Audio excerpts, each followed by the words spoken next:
sejam bem-vindos ao IFA Matemática e suas tecnologias. Eu sou a professora Valcineide Malta e estarei aqui com vocês ministrando essas aulas. Olá, pessoal, sejam bem-vindos. Eu sou a professora Manuela Franco, de Matemática, e agora nós vamos ver qual o tema da nossa aula. A aula é a de número 8, Objeto de Conhecimento, Amazônia como Território de Saberes. E o detalhamento, compreensão, interpretação e produção de gráficos e diagramas estatísticos a partir de dados reais de desmatamentos, queimadas, populações indígenas e quilombolas, economia da região amazônica e biodiversidade ameaçada. Vamos lá, então, para a nossa aula.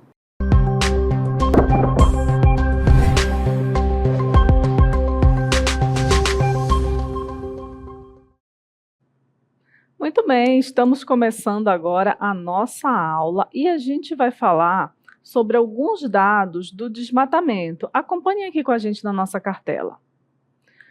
Nós temos essa informação de que desde 2004, o Sistema de Detecção de Desmatamento em Tempo Real, que tem essa sigla, DETER, atua emitindo alertas diários sobre trechos da floresta que estão perdendo cobertura vegetal.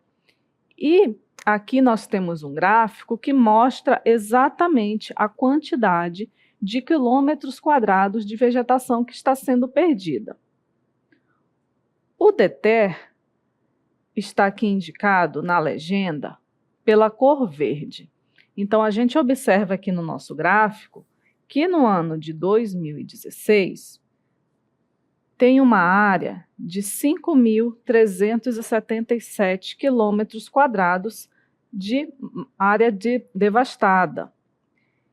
E esse valor, ele não altera tanto com o passar dos anos a partir de 2016. Vejam que ele cai um pouco, depois ele tem uma subida, e depois ele cai mais um pouco, chegando ao valor de 7.952 quilômetros quadrados no ano correspondente a 2023. Então, esse é um dos sistemas que geralmente esse monitoramento é feito com o uso de satélites. Nós temos aqui também o MAP Biomas, que são projetos coordenados por entidades científicas da sociedade civil, e eles acompanham a evolução do desmatamento pela análise de imagens de satélite. Então, aqui a gente consegue observar que o MAP Biomas registrou, no ano de 2003, um alto quantitativo de desmatamento, uma área equivalente a 34.202 quilômetros quadrados.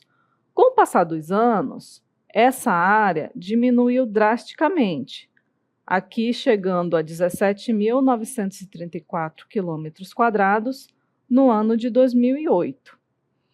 E continuou caindo, depois estabilizou, aumentou e decaiu um pouquinho. E lá no final, o último dado que a gente tem é que a área desmatada é de 21.954 quilômetros quadrados no ano de 2021. A gente também tem outros programas que fazem esse monitoramento, né, professora? Isso, nós temos aí, na linha amarela mais clara, é o Global Forest Watch, que ele monitora desde 1997 o uso da terra e a remoção de áreas com vegetação arbórea, sobretudo em florestas tropicais como a Amazônia. Então, vocês observam aí que essas cores, o amarelo claro, o amarelo um pouco mais escuro e o MAP Biomas, eles são os mais antigos. Na verdade, esse grupo, que é denominado aí com a sigla GFW, ele está desde 1997, como a gente está dizendo. Então, acompanhe aí a linha amarela. Vocês podem verificar que o que destaca essa linha amarela clara aí começou em 14.980. Mas teve um ano que aumentou e muito. Olha só, professora Manuela, lá em 2016 chegou a 27.169. E isso foi o maior dado, né, coletado, como vocês podem ver aí no mapa, nesse período aí de 2016 para frente, tá? Então, olha como é importante a gente analisar e conferir todos esses dados, porque são institutos de pesquisas que fazem esse monitoramento. Assim como o PRODES, que a gente já trouxe nas nossas aulas alguns dados sobre eles também, né? Eles monitoram mais de perto e eles têm dados por ano, têm dados bem específicos, tá? Sobre cada uma dessas taxas de desmatamento. A gente tem também, por último aqui, o SAD, que é o Sistema de Alerta de Desmatamento. E ele já registra um valor menor aqui a partir de 2008, um valor de 5.002 quilômetros quadrados. E vejam que esse valor não muda tanto ao longo dos anos, ele tem uma leve subida aqui em 2021 e termina com 6.447 quilômetros quadrados em 2023. Mas aí a gente se pergunta por que esses dados estão tão discrepantes. É porque, como a gente falou, esse monitoramento ele é feito através de satélites. E a gente sabe que os satélites eles fazem registro de vídeos ou de fotos, mas existem fatores que podem atrapalhar a interpretação dessas imagens, como as nuvens, por exemplo. E também tem um outro caso, que é quando esse monitoramento é feito de forma automática, através de software, e isso pode apresentar erro. Mas isso não deixa de ser importante. Por quê? O mais importante mesmo é ter esse monitoramento, porque são dados muito próximos da realidade. Agora, a gente vai ver a taxa de desmatamento relacionada à população indígena. Veja no nosso gráfico. Acompanhe aí, porque nós temos aí uma análise desde 2013 até 2023. Então, observe aí que no eixo vertical, nós temos, então, essas taxas, tá? E nós temos também aí a legenda, tá? Nós temos aí o verde, que é o desmatamento, né? Esse TI são os territórios indígenas, tá? O azul, desculpa, e temos o vermelho também, que é o desmatamento fora. Então, nós vamos aí interpretar esses dados, não é, professora Manuela? Exatamente. A gente consegue ver que a porcentagem do desmatamento anual ela é muito diferente nas terras indígenas declaradas e nas terras delimitadas. Vejam que, como a professora Valcineide falou, o que está em azul e em verde são áreas de terras indígenas, e o desmatamento é muito menor nessas áreas do que fora dessas áreas. Olha só, o que está em vermelho são áreas que são fora das terras indígenas, e é um aumento muito expressivo aí desse desmatamento.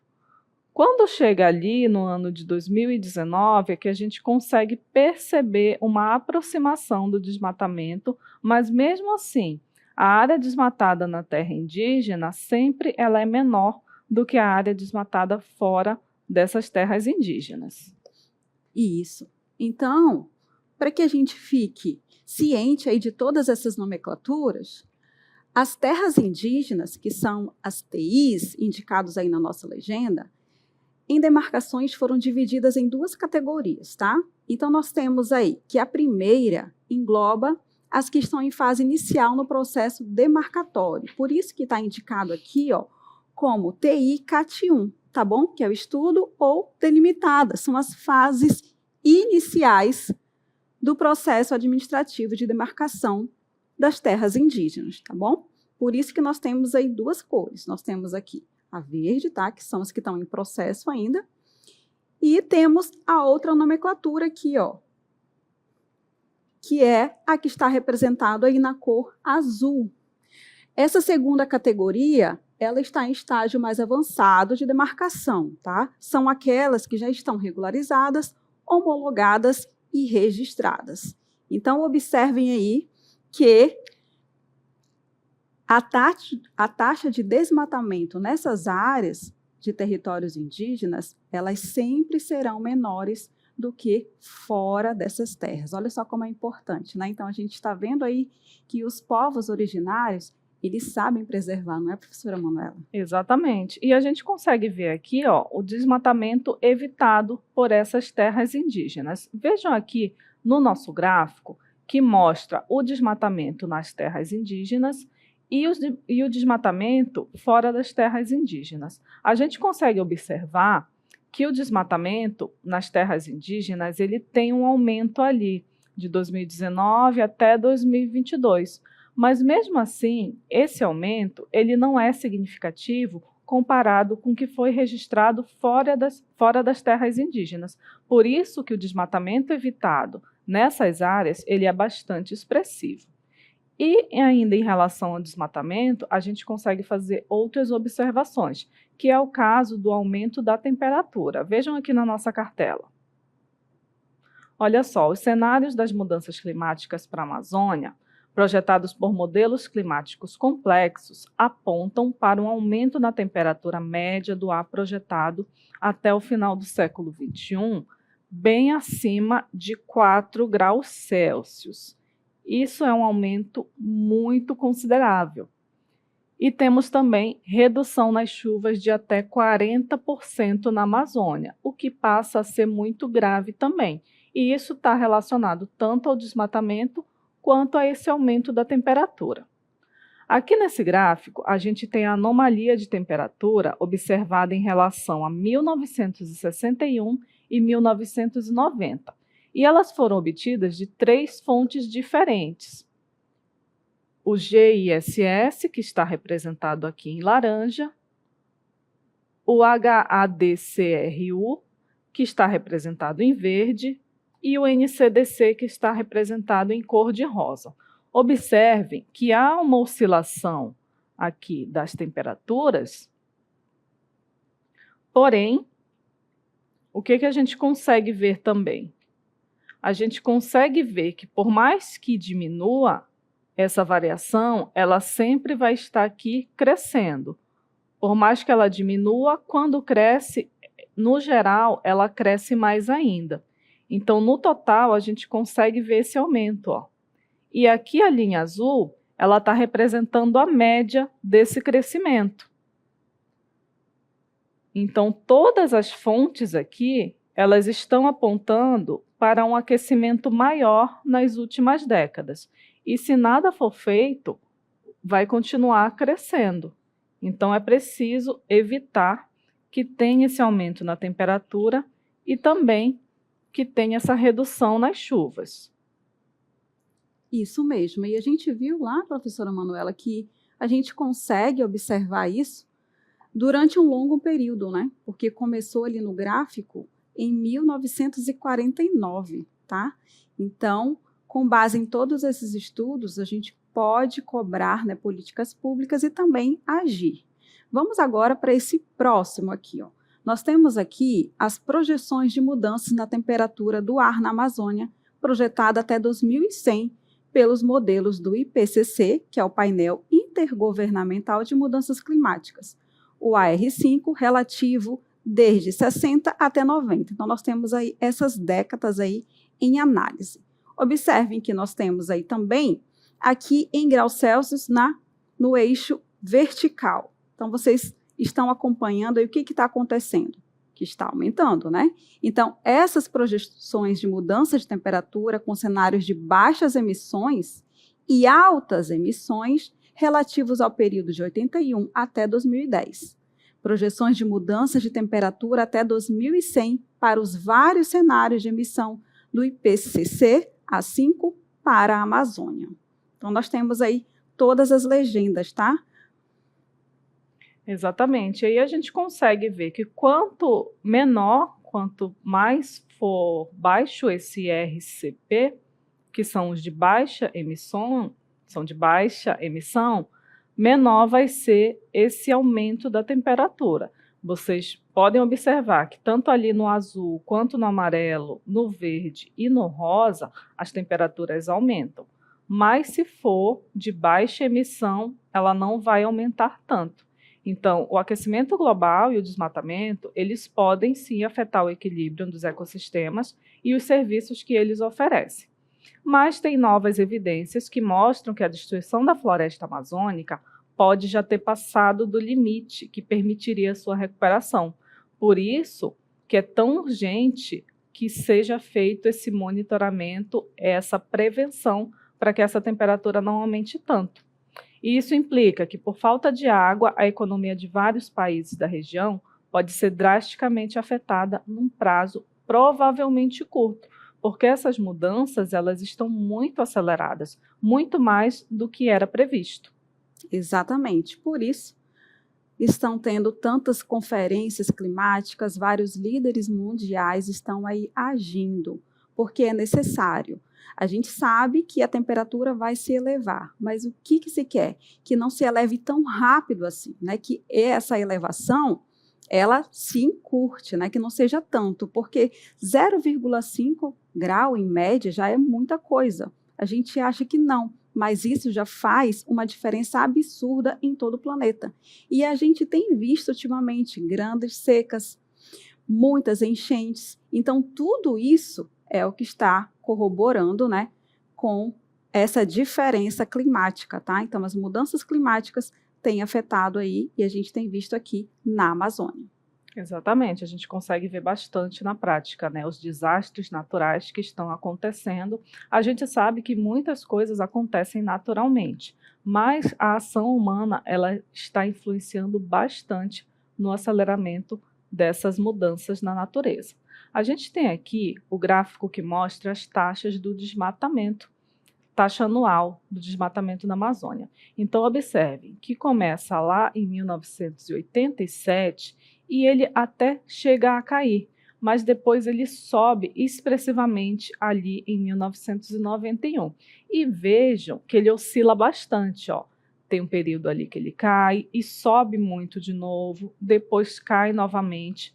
De 1997, depois de 2005 também, para cá, ele vem caindo, mas vejam que ali no gráfico a gente ainda tem alguns aumentos, então ainda há desequilíbrio e é preciso ter cuidado. E por mais que esteja diminuindo ali nos últimos anos, a última informação que a gente tem é até 2017.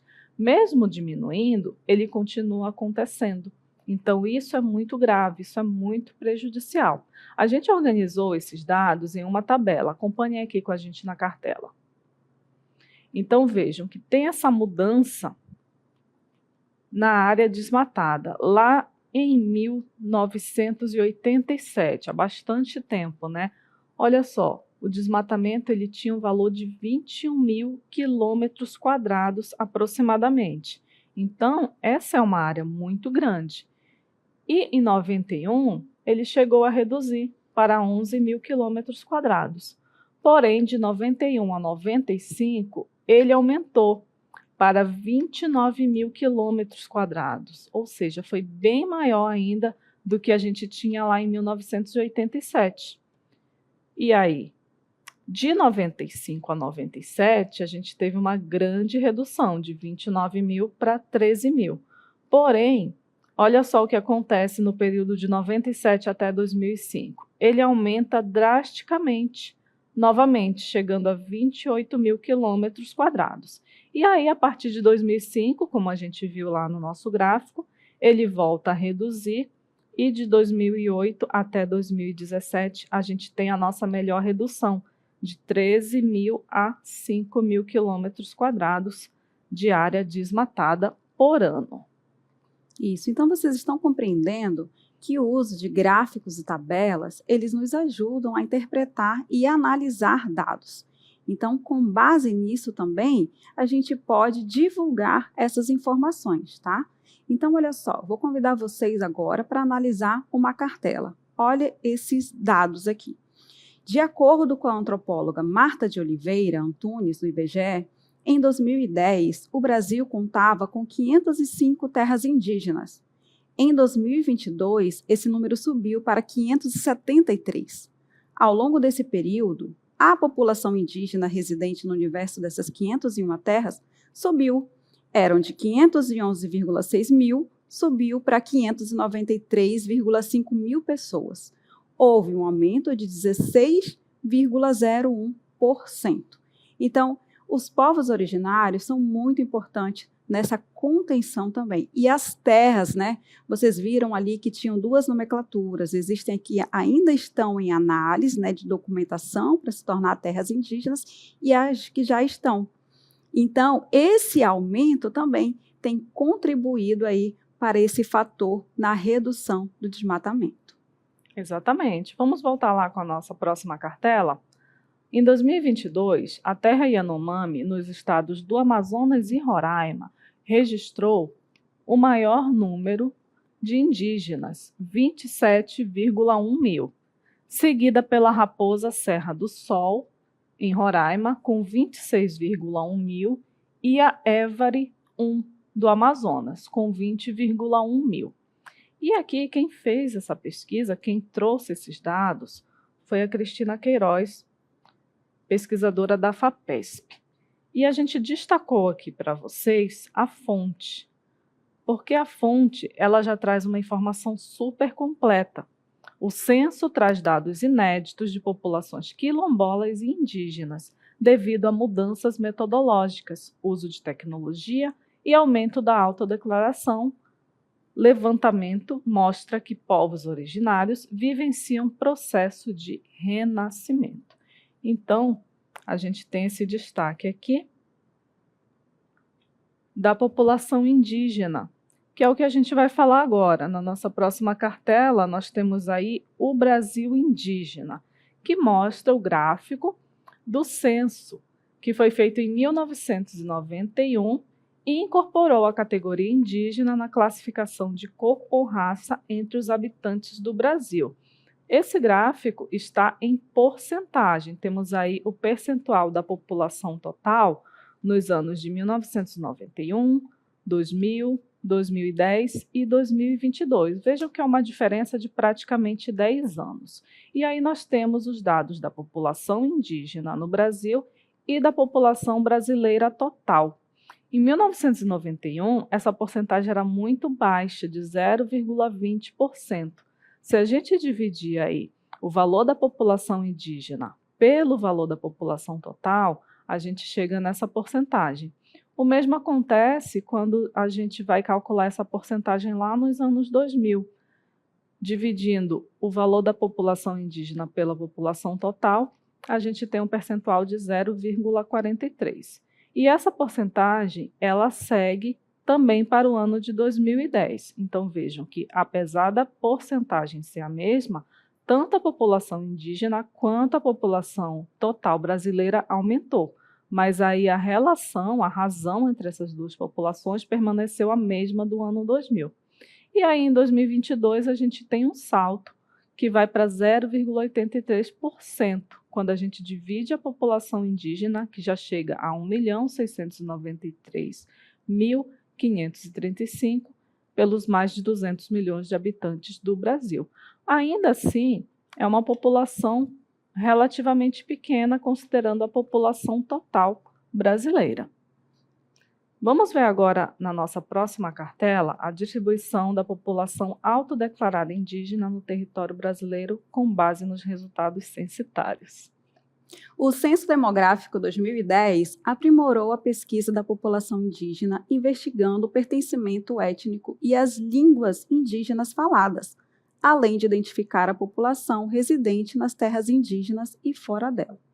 Então, olha só, nesse censo, o que a gente pode observar aí e analisar? Foi aplicada uma nova metodologia para a captação da população indígena dentro das terras indígenas, isto é, para aquelas pessoas que não se declararam indígenas no quesito cor ou raça. O que foi feito, então? Foi introduzido o quesito: você se considera indígena? De acordo com seus costumes, tradições, culturas e antepassados, tá? Então, por isso, houve essa mudança também, tá? Na nossa próxima cartela, a gente tem aqui um mapa que mostra a distribuição total, rural e urbana da população indígena no Brasil. Observe que a gente tem ali, no canto inferior direito, a população total indígena. E tem as bolinhas ali que representam esse quantitativo, que vai começando de até 25, na cor amarela, depois passa de 28 a 30, até chegar a última maior que mostra que a população indígena é acima de 5.000 habitantes. Todas essas informações a gente consegue reunir em uma tabela, mas só de olhar para o gráfico, a gente também já consegue ver onde que predomina a população indígena.